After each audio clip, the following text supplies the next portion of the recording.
Assalamualaikum warahmatullahi wabarakatuh. Waalaikumsalam warahmatullahi wabarakatuh.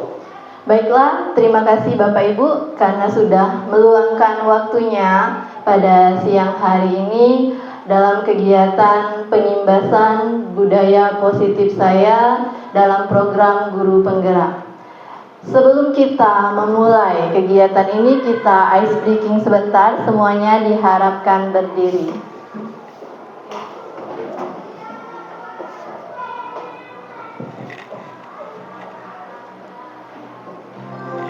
Oke, tangan ke atas menggapai bintang. Suaranya ke samping burung yang terbang.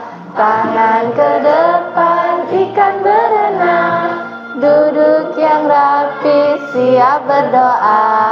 Terputar-putar tangan diputar.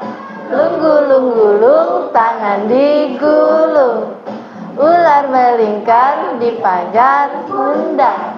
Kanan, kiri, atas, bawah, siap berdoa.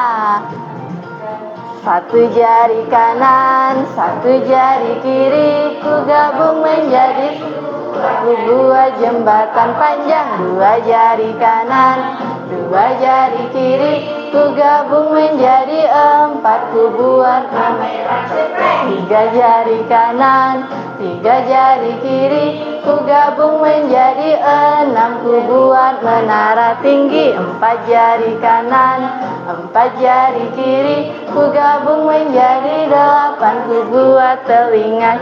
Lima jari kanan, lima jari kiri, ku gabung menjadi 10. Siap berdoa. Oke, terima kasih. Silahkan duduk kembali. Jadi, sebelum memulai kegiatan kita pada siang hari ini, marilah kita berdoa menurut agama dan kepercayaan kita masing-masing. Berdoa, mulai.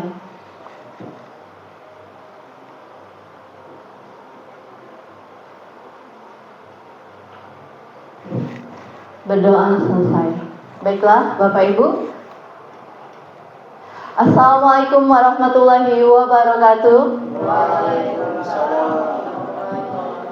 Selamat datang Bapak Ibu guru hebat SD Negeri 70 Palembang. Mari bersama berkolaborasi dan saling mendukung untuk mewujudkan budaya positif di sekolah. Baiklah, ini ada sedikit video perjuangan elang yang berumur hingga 70 tahun. Silahkan kita tonton bersama.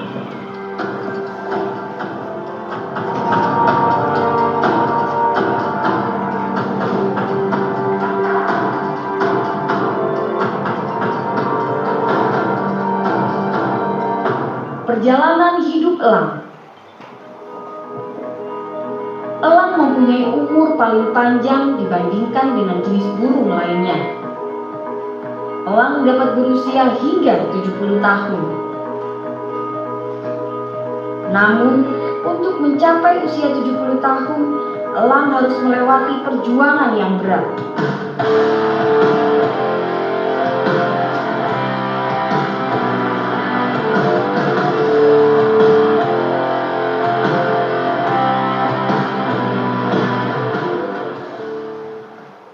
Saat elang berusia 40 tahun, cakar panjangnya mulai sulit memegang mangsa yang hendak dimakannya.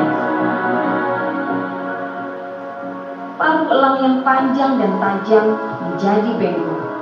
Kedua sayapnya menua, bulunya menebal, dan menjadi beban berat elang untuk terbang.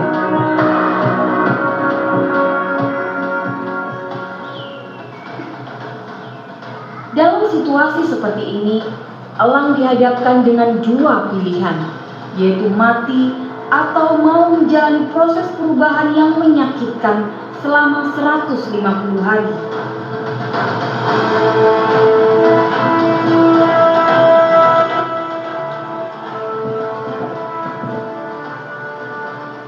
Pada proses itu, elang harus terbang ke puncak gunung untuk duduk dan hinggap di sarang. Paruh elang harus dipukulkan ke batu agar parut lamanya lepas. Pada saat menunggu paruh barunya tumbuh, elang juga melepaskan cakar lamanya. Dan setelah tumbuh cakar baru, elang juga merontokkan bulu-bulu sayapnya.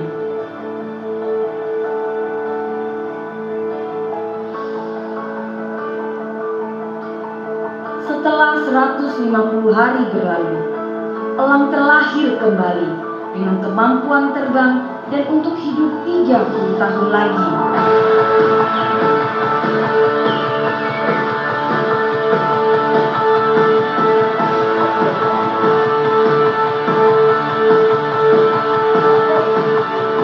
Mengapa perubahan itu perlu? Seringkali untuk bisa bertahan dalam hidup, kita harus berani melakukan suatu proses perubahan. Ada saatnya kita harus membuang kenangan, membuang kebiasaan, dan semua tradisi kerja lama kita. Karena dengan terbebas dari beban masa lalu, kita akan mendapatkan banyak manfaat. Berani melakukan perubahan akan menunjukkan bahwa Anda memiliki mental sukses dalam kehidupan ini. Selamat menjalani proses perubahan.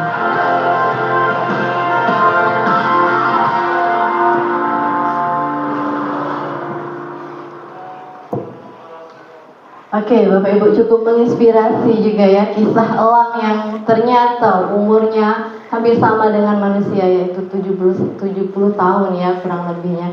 Jadi sudah kita ketahui bahwa ketika elang sudah umur 40 tahun, elang tersebut ternyata akan mengalami banyak sekali kegelisahan dalam hidupnya, mulai dari bulunya sudah rontok, paruhnya, tenaganya. Maka kalau ia tidak mau berubah, dia hanya dua pilihan ya, mati atau berubah. Jadi dia cukup melakukan perubahan selama 150 hari. Di situ dia bisa untuk hidup 30 tahun lagi. Jadi dari sini kita bisa melihat bahwa umur bukanlah menjadi penghalang untuk kita melakukan sebuah perubahan. Oke. Bapak Ibu, untuk poin pertama, di sini saya akan mengingatkan kembali profil pelajar Pancasila. Jadi kita semua sudah biasa mendengar yang namanya profil pelajar Pancasila. Jadi profil pelajar Pancasila itu merupakan sejumlah ciri karakter dan kompetensi yang diharapkan untuk diraih oleh peserta didik yang didasarkan pada nilai-nilai luhur Pancasila. Profil pelajar Pancasila memiliki 6 dimensi. Biar semangat, kita tepuk profil pelajar Pancasila. 1, 2, 3. Pelajar Pancasila beriman dan bertakwa pada Tuhan Yang Esa dan berakhlak mulia, berkebinekaan global, gotong royong mandiri, kreatif dan bernalar kritis. Oke, terima kasih. Jadi ada 6 dimensi profil pelajar Pancasila: beriman bertakwa kepada Tuhan Yang Maha Esa dan berakhlak mulia, berkebinekaan global, gotong royong, mandiri, kreatif dan bernalar kritis. Adapun konsep-konsep budaya positif yang akan saya imbaskan dan saya paparkan pada siang hari ini: yang pertama, perubahan paradigma belajar; yang kedua, disiplin positif dan nilai kebajikan universal; yang ketiga, motivasi perilaku manusia; yang keempat, keyakinan kelas; yang kelima, kebutuhan dasar manusia; yang keenam, posisi kontrol, restitusi; dan yang terakhir adalah segitiga restitusi. Untuk poin pertama, perubahan paradigma belajar.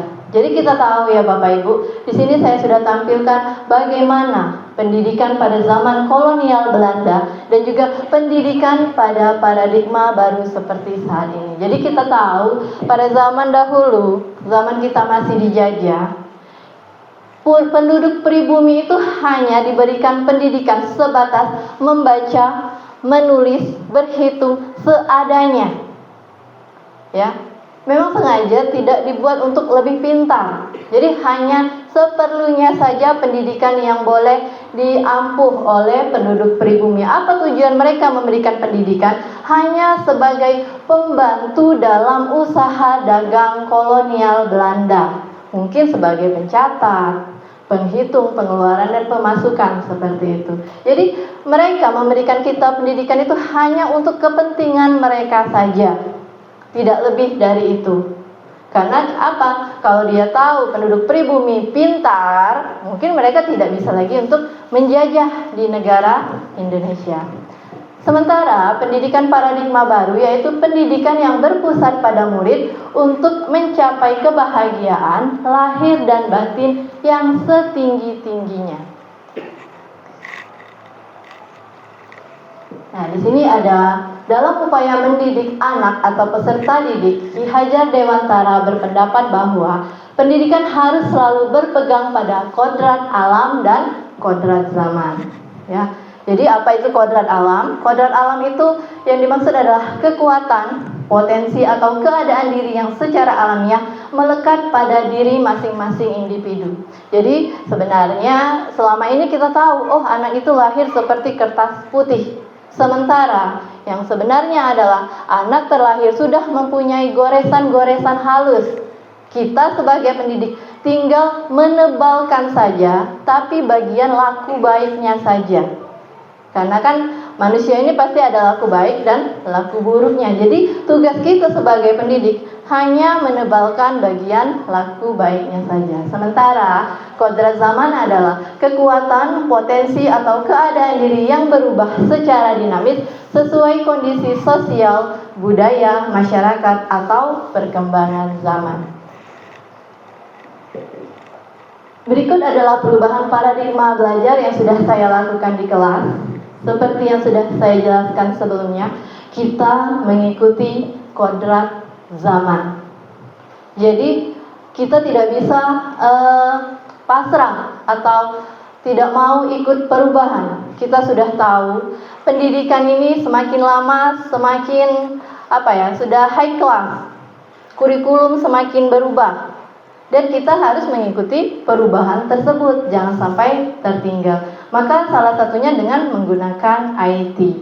Jadi itu salah satu perubahan kodrat zaman. Lalu metode pembelajaran juga tidak seperti dulu ya Bapak Ibu, CBSA, catat buku sampai habis. Jadi kita bisa menggunakan berbagai metode atau mode pembelajaran yang berpusat pada peserta didik, yang melibatkan peserta didik. Jadi salah satunya bisa menggunakan PJBL. Jadi di sini siswa menghasilkan proyek berupa sistem tata surya ya dan lain sebagainya. Lalu yang kedua, disiplin positif. Nah, ini yang sering kali berhubungan dengan keadaan kita di dalam kelas. Dalam budaya kita, makna kata disiplin dimaknai menjadi sesuatu yang dilakukan seseorang pada orang lain untuk mendapatkan kepatuhan. Sebagai pendidik, tujuan kita adalah menciptakan anak-anak yang memiliki disiplin diri sehingga mereka bisa berperilaku dan mengacu pada nilai-nilai kebajikan universal dan memiliki motivasi intrinsik, bukan ekstrinsik. Disiplin positif merupakan salah satu cara penerapan disiplin yang bertujuan untuk menumbuhkan kesadaran anak untuk melakukan sesuatu tanpa hadiah, ancaman maupun hukuman. Terkadang yang terjadi di lapangan, siswa itu melakukan perubahan karena terpaksa, karena dihukum. Oh, kalau saya tidak pakai topi ketika upacara dihukum, barisnya dipisah. Jadi mereka melakukan perubahan, ya disiplin, karena ada faktor hukuman, yaitu dari ekstrinsik, dari luar, bukan dari dirinya sendiri. Misal, siswa tidak membuat PR, hukumannya berdiri di depan kelas, misal seperti itu. Jadi mereka berbondong-bondong untuk membuat PR agar tidak dapat hukuman, bukan dari dalam diri mereka sendiri. Itu contohnya. Atau juga mungkin mereka ingin membantu guru. Bu, saya bantu piket, Bu. Tapi untuk apa? Untuk hadiah. Bisa. Untuk apa? Pujian. Nah, itu juga merupakan disiplin motivasi yang ekstrinsik. Karena mereka mengharapkan sebuah hadiah atau imbalan. Ini adalah contoh penerapan disiplin positif di sekolah ketika masih ada siswa yang jarang melakukan tugas piket di kelas 6B. Yang dilakukan guru adalah memanggil siswa tersebut dan menanyakan terkait keyakinan kelas yang dilanggarnya, dan guru juga bersama siswa melakukan restitusi. Jadi ini contoh penerapan disiplin positif yang sudah saya lakukan di dalam kelas. Yang ketiga adalah motivasi perilaku manusia. Menurut Diane Garson, ada 3 motivasi perilaku manusia. Yang pertama, seperti yang saya jelaskan tadi, untuk menghindari ketidaknyamanan atau hukuman. Nah, ini termasuk motivasi eksternal. Yang kedua, untuk mendapatkan imbalan atau penghargaan dari orang lain. Ini juga masih motivasi eksternal. Dan yang terakhir, untuk menjadi orang yang mereka inginkan dan menghargai diri sendiri dengan nilai-nilai yang mereka percaya. Nah, inilah sebenarnya motivasi yang harusnya ada dalam diri anak, yaitu motivasi intrinsik. Jadi mereka itu berubah karena mereka itu ingin menghargai diri mereka sendiri. Apa tujuan dari disiplin positif? Yaitu menanamkan motivasi pada murid untuk menjadi orang yang mereka inginkan dan menghargai diri sendiri dengan nilai-nilai yang mereka percaya. Ketika murid-murid kita memiliki motivasi tersebut, mereka telah memiliki motivasi intrinsik yang berdampak jangka panjang, motivasi yang tidak akan terpengaruh dengan adanya hukuman atau hadiah. Jadi mereka melakukan itu bukan karena takut dihukum ataupun ada ancaman, ada hadiah atau pujian, tapi mereka memang melakukannya dari dalam diri mereka sendiri, seperti itu.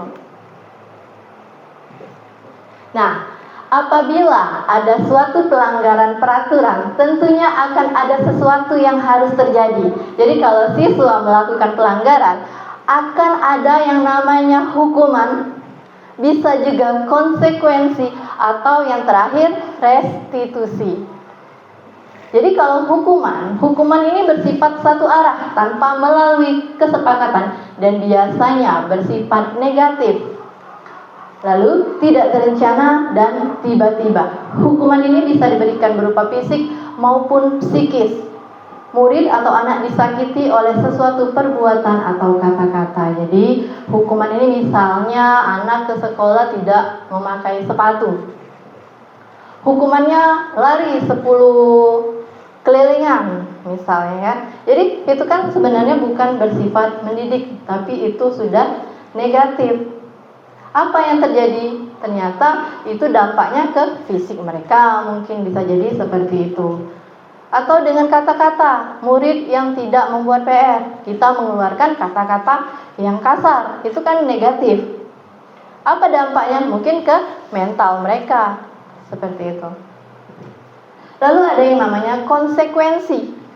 Sudah terencana atau disepakati dan disetujui oleh murid dan guru. Konsekuensi ini diberikan berdasarkan suatu data yang umumnya bisa diukur. Misal, kita biasanya ada yang namanya peraturan kelas. Anak-anak yang tidak membuat PR, maka tugasnya akan ibu beri 2 kali lipat. Jadi ketika mereka tidak membuat PR, konsekuensi saya tidak membuat PR, tugas saya diberi 2 kali lipat. Ini perbedaan antara hukuman dan konsekuensi. Jadi konsekuensi itu dia sudah tahu, saya nanti akan seperti ini, kalau tidak saya lakukan. Yang terakhir, restitusi, yaitu proses kolaboratif yang mengajarkan murid untuk mencari solusi untuk masalah mereka dan membantu murid berpikir tentang orang seperti apa yang mereka inginkan dan bagaimana mereka harus memperlakukan orang lain. Jadi misal ada murid yang terlambat, dipanggil. Nah, kenapa kamu dipanggil ke sini? Seperti itu. Sudah ditanya kenapa? Apa alasan kamu?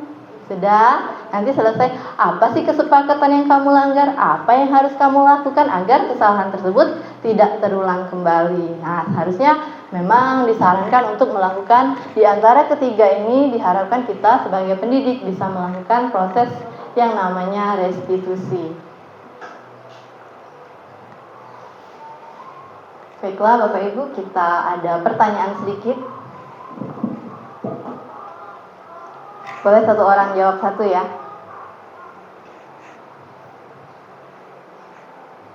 Kita akan menebak apakah itu termasuk hukuman atau konsekuensi.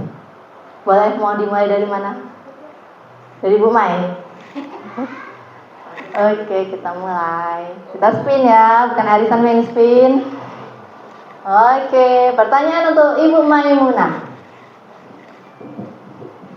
Murid diminta untuk push up 15 kali karena tidak menggunakan masker ke sekolah. Ayo Bu Mai, ini menurut Ibu Mai merupakan sanksi, konsekuensi atau hukuman?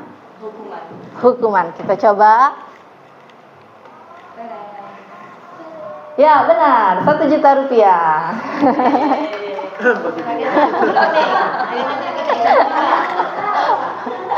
Ayo.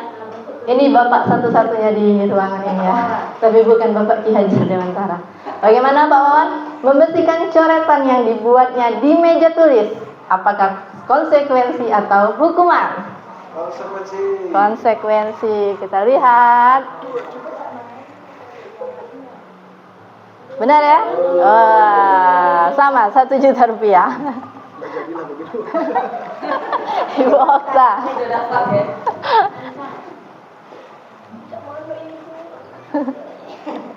Terlambat hadir di pembelajaran daring 15 menit dan diminta untuk tinggal 15 menit sesudah kelas usai untuk membahas ketertinggalan pembelajaran. Konsekuensi atau hukuman? Konsekuensi, Bu. Konsekuensi. Apakah 1 juta? Iya, benar sekali. Lanjut. Oke. Bu Erda ya. Murid diminta bertelanjang kaki sepanjang hari karena tidak menggunakan sepatu warna hitam sesuai peraturan sekolah. Konsekuensi atau hukuman? Hukuman. Oke, kita lihat. Iya, hukuman. 10 juta. Lanjut, Ibu Rini. Oke. Membersihkan WC sekolah karena mematahkan pensil kawannya. Apakah konsekuensi atau hukuman? Hukuman dong. Oke, benar. Oh iya, banyak duitnya. Ibu Leti.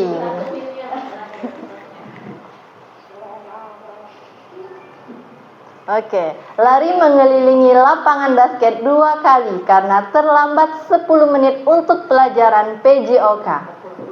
Oke, apakah sanksi atau hukuman? Ini untuk pelajaran PJOK. Hukuman. Oke, kita lihat. Oh, ternyata adalah konsekuensi karena ada kata kunci pelajaran PJOK. Oke, tidak apa-apa. Dapat 500.000. Ibu Meti, duduk di bangku di pinggir lapangan pada jam istirahat. Tidak diizinkan bermain oleh guru piket karena mencederai teman saat bermain di lapangan. Kira-kira ini konsekuensi atau hukuman? Konsekuensi. Ya, oke, benar. Masih ada. Ibu Eka Fatmayansyah.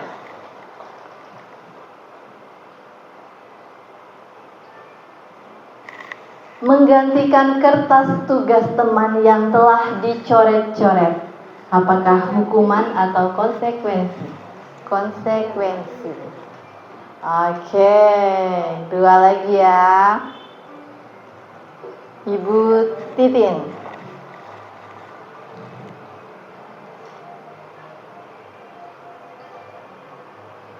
berdiri di depan kelas sambil mengangkat kaki satu karena tidak bisa menjawab pertanyaan. Ini konsekuensi atau hukuman? Hukuman. Ya, benar sekali. Terakhir ya, Ibu Dian. Lari mengelilingi lapangan basket 2 kali karena terlambat hadir di sekolah. Konsekuensi atau hukuman?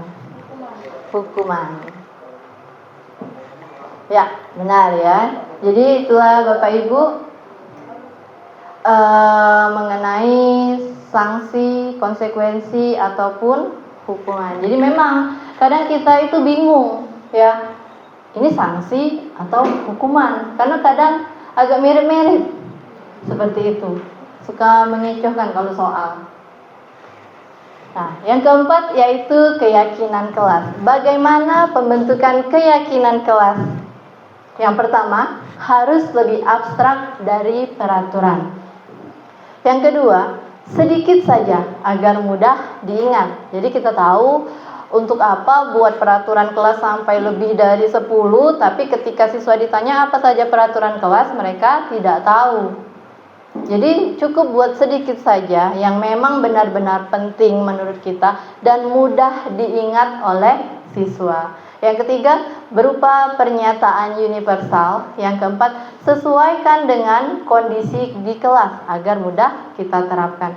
Yang kelima, dibuat dalam bentuk positif. Jadi kalau dalam bentuk positif ini maksudnya kata-katanya jangan ada kata jangan. Tidak, misalnya jangan membuang sampah sembarangan. Bisa kita ganti apa? Iya, pinter kalau Bapak Ibu ya. Buanglah sampah pada tempatnya. Jadi kita membuang kata yang berkonotasi negatif, jangan atau tidak.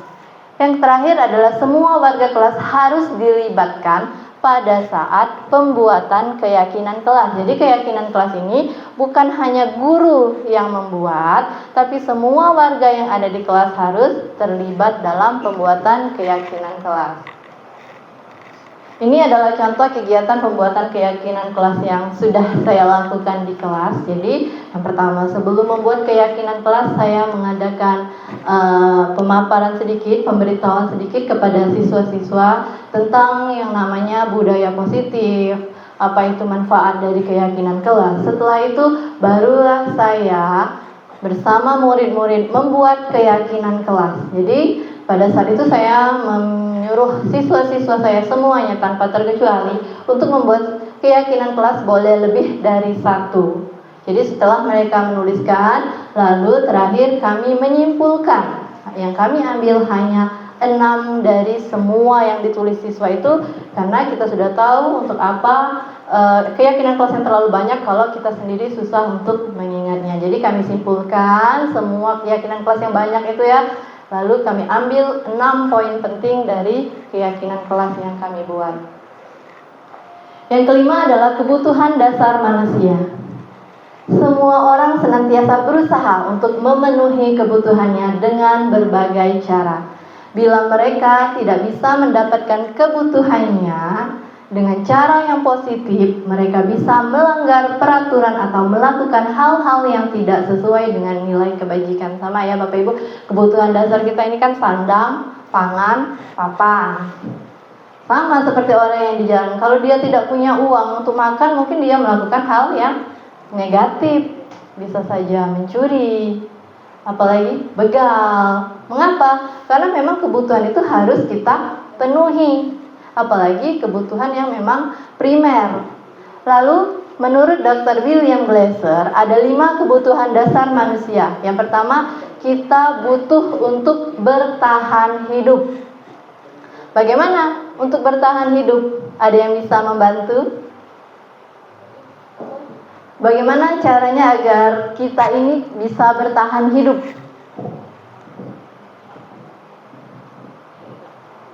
Misalnya, iya, makan. Apalagi? Iya, memenuhi kebutuhan primer kita, sandang, pangan, papan. Yang kedua, tidak menampik kemungkinan kita semua, terutama yang ada di sini, membutuhkan yang namanya kasih sayang dan rasa diterima. Itu dihargai, benar sekali Bu Erda. Oh, sulit ya Bu ya. Oke, jadi memang kita butuh yang namanya dikasih sayang, rasa diterima dimanapun kita berada. Contohnya ada guru baru kan, butuh bagaimana rasa diterima. Insya Allah kami di sini semua menerima dengan lapang dada. Yang ketiga, butuh yang namanya kebebasan, freedom. Ya, bebas mau kemanapun asal ada aturannya.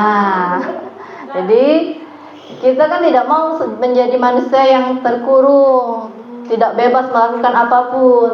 Nah, jadi manusia juga menurut Dr. William Glasser butuh yang namanya kebebasan. Yang keempat, perlu juga yang namanya kesenangan atau fun. Nah, kalau kata Bu Erda ke mall salah satunya, nonton bioskop, ke salon, benar. Lalu yang terakhir, perlu yang namanya penguasaan atau power. Walaupun orang ngomong, saya tidak perlu, pasti dalam hatinya ada juga perlu penguasaan. Walaupun bukan penguasaan di lingkungan kerja, mungkin di rumah atau di tempat lain seperti itu. Lalu yang keenam ada posisi kontrol restitusi. Ada 5, ya Bapak Ibu, posisi kontrol restitusi. Yang pertama sebagai penghukum. Penghukum ini biasanya menggunakan nada suara tinggi dan menghakimi. Kamu kenapa terlambat? Apa gawe kau? Menghakimi dengan nada tinggi. Ada juga yang pembuat rasa bersalah, nadanya lembut, rasa kecewa tersakiti. Kamu kenapa nak terlambat? Ibu sedih loh. Nanti ibu dimarah kepala sekolah loh. Nah, itu biasanya. Ada yang seperti teman, suaranya ramah, akrab, santai, bercanda, bujukan. Nak ngapa nak terlambat? Misal seperti itu ya. Oh ya besok jangan diulangi lagi nak oke? Ya sayang. Nah, bisa mungkin ya.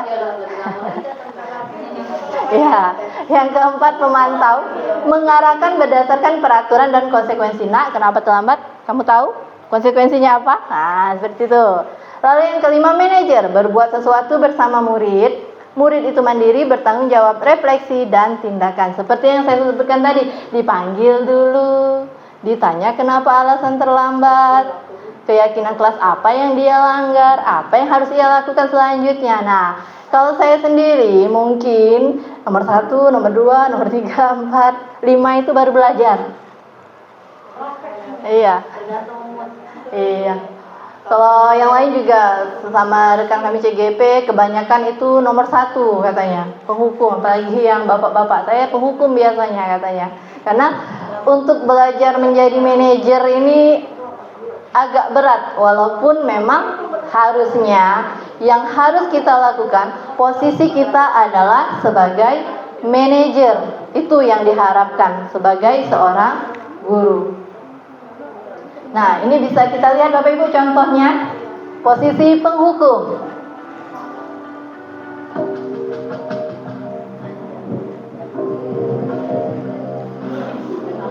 Ini posisi penghukum ya, yang pertama.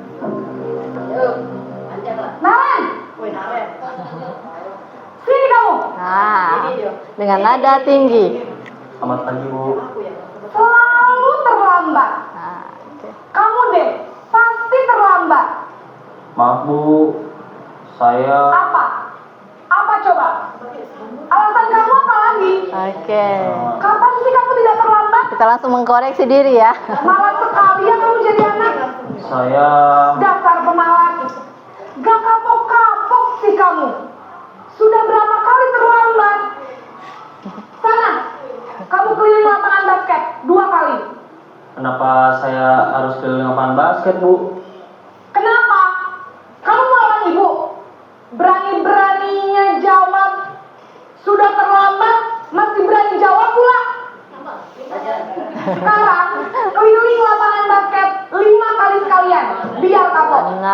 Tambah pulau. Pergi sana ke lapangan basket.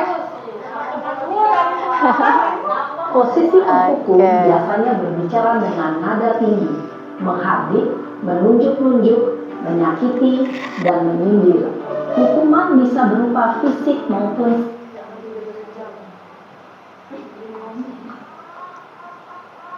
Oke, yang kedua posisi pembuat merasa bersalah. Katanya Bu Erda tadi.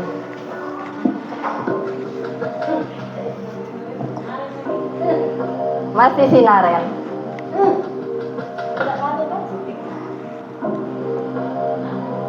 Naren,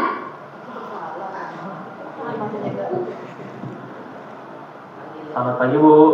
Naren, kamu kenapa terlambat lagi, nak?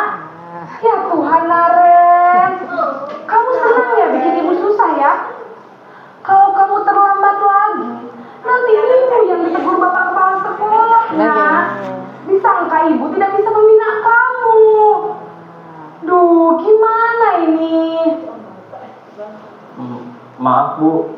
Duh, Gusti Naren, kamu suka ya kalau ibu ditegur bapak kepala sekolah?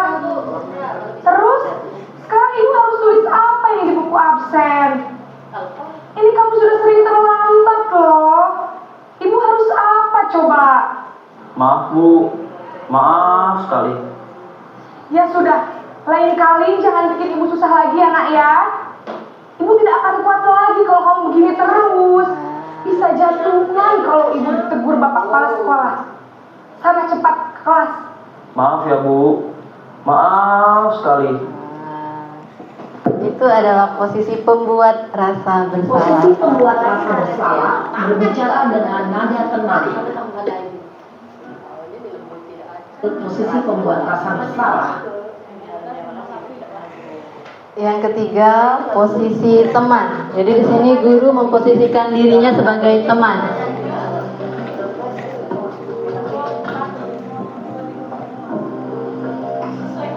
Naren,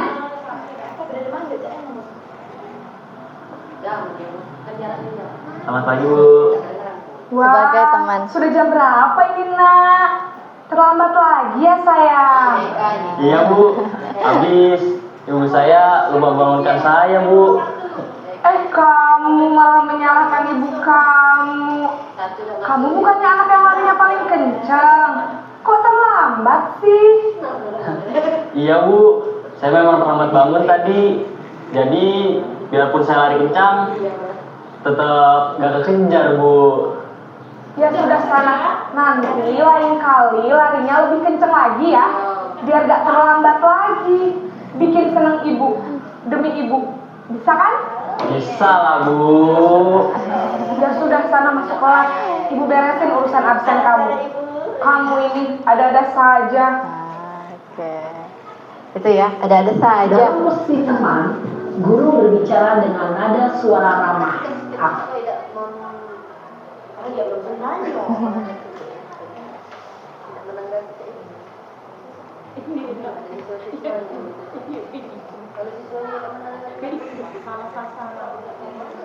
Lanjut ke 4, posisi pemantau.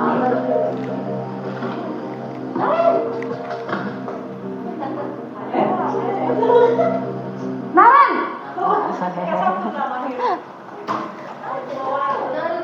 Selamat pagi, Bu. Naren, apa peraturan sekolah kita tentang jam berapa kita harus masuk sekolah, nak? Nah, Kita harus di sekolah jam 7, Bu. Iya betul, sekarang sudah jam 7.20. Naren sudah tahu konsekuensinya jika terlambat hadir. Paham, Bu. Saya harus tinggal kelas pas jam istirahat selama 20 menit. Iya benar, konsekuensinya demikian. Jadi nanti jam 9.30 pas istirahat, kamu harus tinggal di kelas, kerjakan tugas tambahan untuk ketertinggalan kamu, ya. Baik, Bu. Posisi itu pemantau posisi mengandalkan pemantau. penghitungan atau data untuk mengontrol mulut.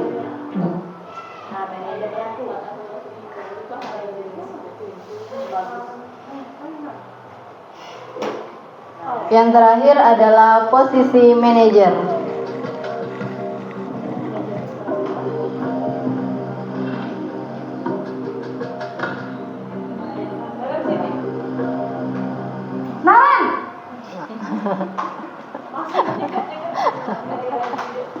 Selamat pagi, Bu. Selamat pagi, Naren. Maaf, Bu. Saya terlambat. Iya, sekolah masuknya jam 7, sekarang sudah jam 7.20. Jadi sekarang bagaimana ini, Naren? Maaf, Bu. Saya lupa setel alarm saya semalam. Baiklah, menurut kamu, keyakinan sekolah yang mana yang perlu kamu tingkatkan? Menghargai diri sendiri dan orang lain mungkin ya, Bu. Setuju. Jadi, apakah Naren meyakini prinsip saling menghormati tersebut? Iya, Bu. Saya meyakininya. Apakah Naren bersedia memperbaiki masalah keterlambatan ini? Bersedia, Bu. Bagaimana kamu akan perbaiki masalah keterlambatan ini? Saya akan coba untuk tidak lupa menyetel alarm saya, Bu. Baik, kalau Naren lupa menyetel alarm di rumah, ada orang yang kira-kira bisa bantu mengingatkan tidak? Ada, Bu. Kakak saya, Kak Emma. Ada lagi selain Kak Emma? Selain Kak Emma, ada ibu saya. Baik, jadi yang mengingatkan Naren adalah Kak Emma dan ibu kamu ya? Kira-kira akan mulai setel alarm kapan nih, Naren? Setelah pulang sekolah, akan segera saya lakukan. Baik, jadi Naren akan setel alarm untuk bangun besok pagi dan akan diingatkan oleh kakak dan ibunda Naren ya. Ada lagi yang mungkin perlu dilakukan, Naren, agar tidak terlambat bangun lagi? Tidak ada, Bu. Baik, Naren, terima kasih untuk kerjasama kamu. Sekarang kamu perlu kembali ke kelas untuk belajar. Baik, Bu. Terima kasih. Oke, Bapak Ibu, itulah kelima posisi kontrol. Saya ingin meminta beberapa dari rekan guru untuk berbagi kira-kira di antara 5 posisi kontrol tersebut, posisi kontrol mana sajakah yang sudah diterapkan di lingkungan kelas maupun di sekolah. Boleh? Siapa? Ibu Eka mau berbagi mengenai 5 posisi kontrol yang sudah diterapkan. Boleh, Bu, maju ke depan. Apa sudah menjadi manajer? Itu ketika saya gitu. Baik, bismillahirrahmanirrahim. Terima kasih Bu Vidya. Kalau saya pribadi jujur, kalau untuk poin nomor 1 posisi kontrol saya tidak. Gitu ya. Ini memang saya tidak. Tapi kalau untuk yang kedua, 3, 4 masih saya lakukan. Untuk yang kelima ini berproses sepertinya ya, karena kita lihat karena di CGP itu benar banyak sekali perubahan yang kita rasakan ketika untuk menerapkan posisi kontrol pada restitusi ini. Benar ya, jadi memang mengubah kita kayak gitu ya, yang tadinya mungkin penghukum dengan nada tinggi, taunya marah-marah kayak gitu kan. Oh ternyata kita introspeksi, oh ternyata seperti ini ya, nggak boleh kayak gitu. Tapi memang kalau untuk poin 1 memang saya tidak kayak gitu. Menghukum dengan suara tinggi, menghakimi tidak, insya Allah ya, karena memang kasihan sama anak-anaknya, membekas. Kalau untuk membuat bersalah dengan nada lembut, asal kecewa, disakiti sering. Kalau untuk sebagai teman sering juga. Pemantau, memang ya kalau untuk pemantau ini lebih sering ke penggunaan seragam kayaknya ya. Kemudian sebelum kita tahu restitusi ini, kalau untuk di poin 2, 3, 4 itu kita harus membuat kesepakatan kelas dulu, keyakinan kelas di dalam kelas kayak gitu. Jadi memang di CGP ini banyak sekali kita belajar tentang restitusi. Perlu ya sebenarnya ya. Mungkin teman-teman lain punya pengalaman pribadi. Itu demikian Bu Vidya. Oke, terima kasih Bu Eka. Ada lagi? Ibu Rini coba, ya, sama-sama guru penggerak alumni ya. Kita berbagi pengalaman ya Bu. Ya, terima kasih Bu Vidya. Menurut pengalaman saya, jujur sebelum mengikuti program guru penggerak ini, mungkin saya pernah ada posisi di nomor 1. Tetapi setelah saya mengikuti program guru penggerak, jadi saya kelima-limanya saya ini pernah saya lakukan, jujur. Tetapi setelah saya mengikuti program guru penggerak ini, saya melakukan nomor poin 2, 3, 4, dan 5. Benar kata Ibu Eka tadi, untuk melakukan poin 5 itu kita harus melakukan kesepakatan kelas dulu di kelas kita. Jadi melakukan kesepakatan kelas dulu di kelas kita, memberikan siswa untuk berpendapat kelas seperti apa yang mereka inginkan, seperti itu. Jadi dari mereka, untuk mereka, dan bermanfaat kepada mereka, seperti itu, Bu. Ya, terima kasih. Oke, luar biasa. Dari mereka, untuk mereka, dan bermanfaat untuk mereka. Boleh. Ada lagi? Bagaimana? Ibu Meti ingin berbagi pengalaman mengenai posisi kontrol restitusi? Ya, kalau tadi kan dari guru penggerak, kita akan melihat dari guru yang hampir bergerak. Di sini kalau saya di kelas ini terkadang untuk poin nomor 1 itu masih saya lakukan, namun tidak dalam menghakimi. Mungkin dengan suara yang tinggi saja, tapi itu sesuai dengan situasi di sini. Sesuai juga dengan posisi anaknya yang melakukan kesalahan, tingkat kesukaran dari anak tersebut melakukan kesalahan.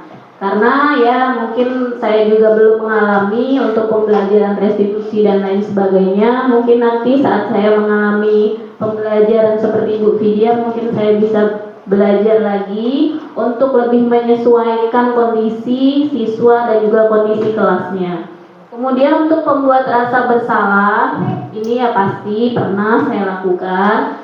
Seperti yang saya bilang tadi, untuk poin 2, 3, dan 4 itu sesuai dengan kondisinya masing-masing. Kemudian untuk manajer, ini manajer ini mungkin tidak seluruh tahapan yang bisa diselesaikan oleh siswa, karena siswa itu juga ada yang bisa menyelesaikan dengan caranya sendiri, ada juga yang memang butuh bimbingan dari guru. Mungkin itu saja, Bu Vidya.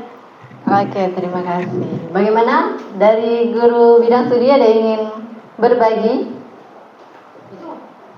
Pak Purnawan, ada yang ingin berbagi mengenai posisi kontrol di kelas? Ada? Apa? Yang Bapak, biar ada suara Bapaknya.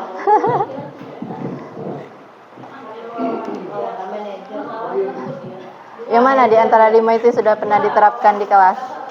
Baiklah, saya rasa dari kelimanya sudah pernah saya lakukan.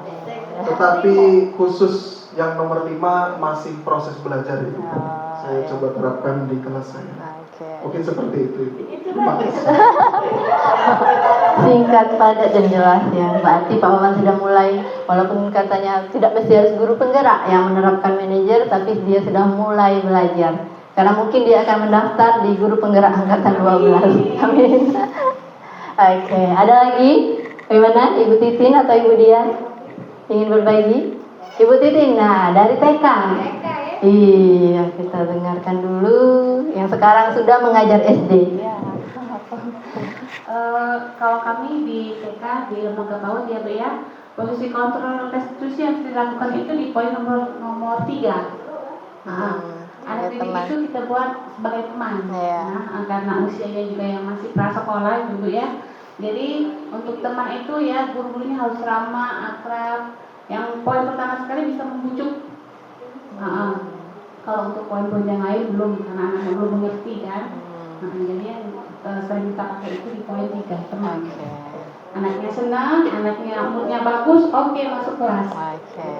Jawab ya. Terima kasih Bu Titin ya. Jadi kita ketahui ya bahwa Bu Titin sebelum mengajar di SD 70 dulunya pernah mengajar di TK. Jadi ternyata di TK juga ada posisi kontrol sebagai teman. Oke, lanjut Bapak Ibu ya.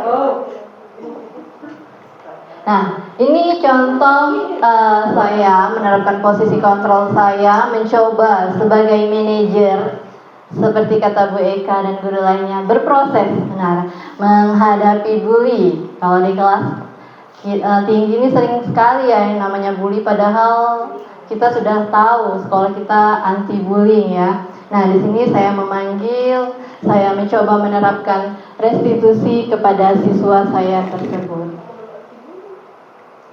Lanjut, yang terakhir adalah segitiga restitusi, yaitu suatu proses dialog yang dijalankan guru atau orang tua agar dapat menghasilkan murid yang mandiri dan bertanggung jawab. Nah, di sini apa yang dikatakan ada segitiga restitusi? Itu ada gambar segitiga. Yang pertama, menstabilkan identitas.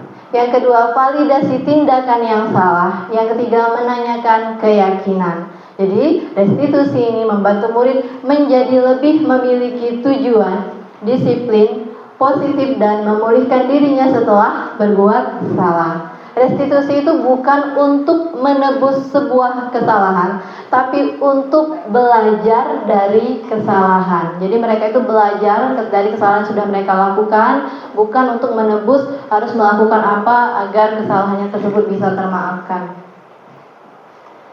Nah, di sini yang saya jelaskan tadi, yang pertama, 3 tahapan restitusi menstabilkan identitas. Yang pertama itu berdasarkan prinsip membuat kesalahan adalah bagian dari proses pembelajaran yang nantinya akan menggeser identitas gagal ke identitas sukses. Yang kedua, validasi tindakan yang salah. Setiap tindakan kita lakukan dengan suatu tujuan, yakni memenuhi kebutuhan dasar manusia. Jadi ada hubungan dengan kebutuhan dasar manusia. Jadi kita melakukan tindakan itu ada tujuannya. Entah itu benar atau salah, itu salah satunya untuk memenuhi kebutuhan manusia. Yang terakhir, 3, menanyakan keyakinan. Jadi murid akan diberi pertanyaan-pertanyaan bermakna untuk memunculkan motivasi secara intrinsik dan mampu mengaitkan keyakinannya dengan tindakan yang salah. Jadi di sini mereka itu harus mampu memunculkan motivasi intrinsiknya. Seperti tadi, dari dalam diri mereka, bukan ekstrinsik melalui hukuman, ancaman, ataupun hadiah. Jadi memang benar mereka itu melakukan perubahan dari dalam diri, bukan karena awas, dan naik kelas. Nah, biasa kan kita seperti itu, awas, tidak istirahat kamu ya. Nah, seperti itu. Jadi memang itu dalam dirinya memang ingin melakukan perubahan menjadi lebih baik lagi. Di sini ada slide video. Silakan disimak mengenai penerapan segitiga restitusi. Kamu nanya saya ya? Enggak, kok saya berdiri sendiri. Saya tadi lihat sendiri. Enggak, saya berdiri sendiri. Kamu siapa kali lihat saya? Saya masuk kayak gituin. Kayak guru ya. Tapi saya beneran berdiri sendiri. Waalaikumsalam. Ya, kenapa nak? Saya tadi yang sama Kajian sama Putri berantem di kelas ya. Terima kasih ya informasinya. Silakan kembali ke kelas ya. Ibu dapat info dari ketua kelompok kita, Farel. Katanya kamu bertengkar ya dengan Putri. Kenapa? Iya Bu, saya kesal sama Putri Bu. Dia setiap hari mencekokin saya Bu, sama CPR saya. Saya sangat kesal Bu sama dia. Oh, seperti itu aja. Kalau kamu seperti itu, mungkin juga kalau ibu di posisi itu, ibu akan melakukan hal yang sama ya. Jadi kira-kira apa yang bisa lakukan terhadap Putri? Saya marah Bu sama dia. Saya maki dia karena saya sadari saya mendekat meja Bu. Oh begitu. Jadi kamu melakukan itu karena ada alasannya ya. Benar Bu, saya cuma mau menjawabnya maksud saya. Dan dia menjawabnya saja. Saya menjawabnya, dia tidak menarik Bu. Saya marah sekali sama dia Bu. Sekarang ibu tanya, menurut Jihan, kira-kira menggebrak meja, marah-marah dengan teman, sesuai tidak dengan keyakinan kelas kita? Tidak Bu. Jadi kalau menurut Jihan tidak, keyakinan kelas apa yang Jihan langgar? Saling menghargai antara teman Bu. Nah, jadi yang dilanggar adalah saling menghargai antar teman. Benar sekali. Jadi kira-kira apa sih rencana Jihan agar untuk memperbaiki masalah ini? Saya harus bersahabat dengan anak emosi dulu. Kalau misalkan ada yang cantik lagi, saya tidak lapor ke guru Bu. Oke. Ya tepat sekali ya yang apa yang akan Jihan lakukan. Tetap semangat ya. Sekarang silakan kembali ke kelas. Terima kasih Bu. Itu untuk kasus pertama, siswa yang salah satu siswa berprestasi yang tugasnya selalu dicontek oleh temannya. Jadi seperti itu penyelesaiannya menggunakan segitiga restitusi dengan posisi kontrol manajer. Ini untuk kasus yang kedua.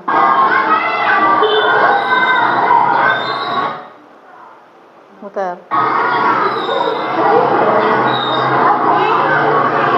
Laporan masing-masing pemimpin barisan kepada pemimpin.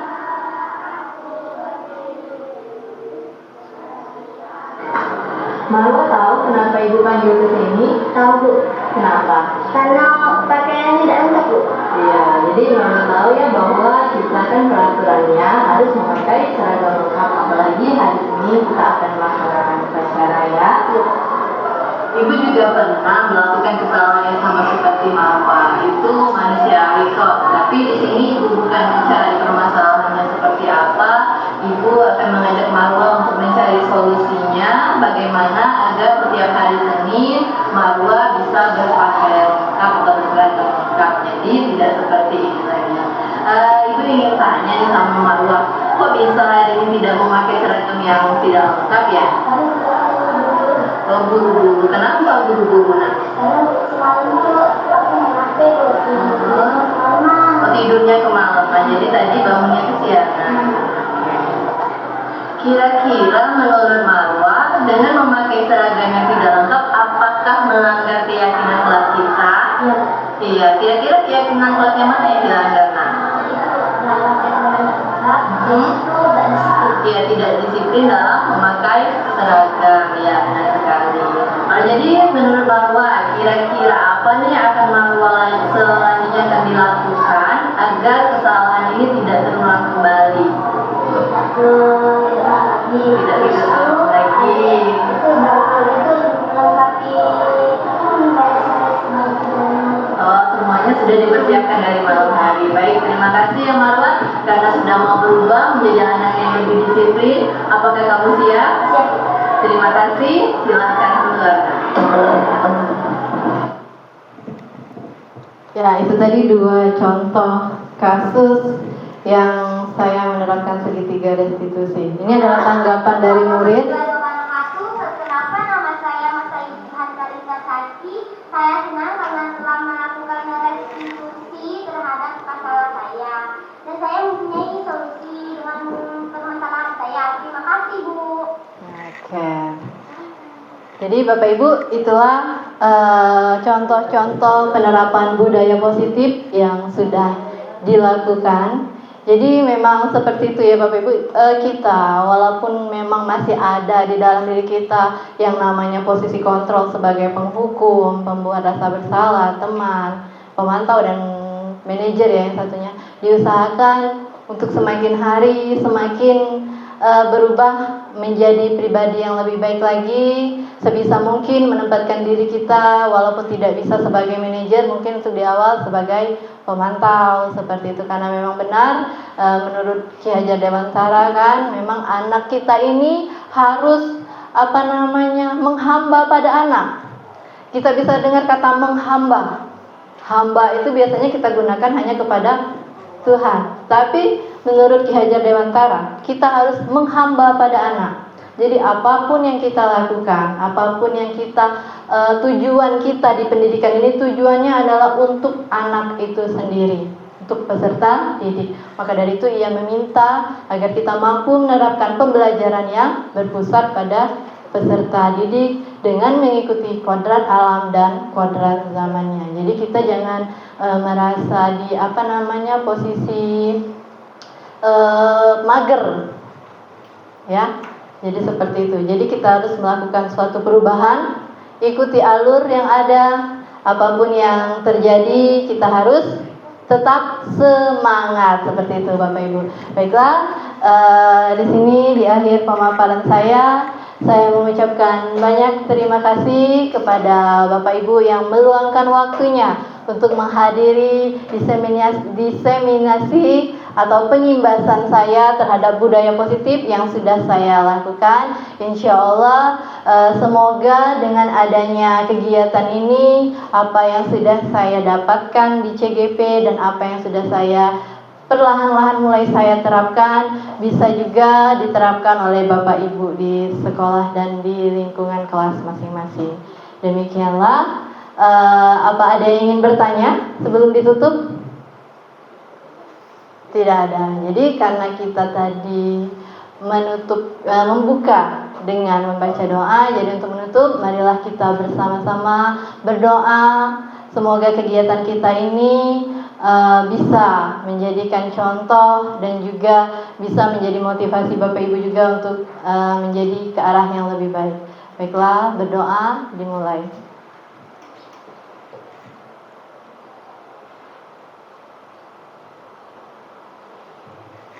Berdoa selesai. Baiklah Bapak Ibu, untuk menutup kegiatan kita hari ini, marilah bersama-sama melafazkan hamdalah. Masih ada acara yang terakhir, yaitu makan siang. Boleh bersama, boleh di rumah. Mana Ca? Silakan Ca.